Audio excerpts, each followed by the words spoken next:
As of late 2025, Wells Fargo provides a convenient way to access your Zelle QR code directly within their mobile app. To find it, first, open the Wells Fargo app on your iOS or Android device and log in. Navigate to the Pay or Transfer section, which is often found under a Pay and Transfer heading. Then select Zelle or Send Money. Look for an option like Get My QR Code. Tapping this will generate your unique QR code. This code is linked to your enrolled email or phone number and can be used to receive payments or request money quickly. Once you have your Zelle QR code displayed, you can use it in two primary ways: to receive money or to request money. To receive money, simply allow someone to scan your QR code using their own bank's mobile app, assuming it supports Zelle QR code scanning.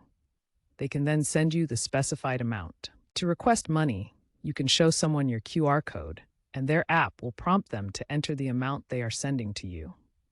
This is especially useful for in-person transactions like splitting bills. Remember that as of 2025, Wells Fargo has added biometric verification for QR code generation to enhance security.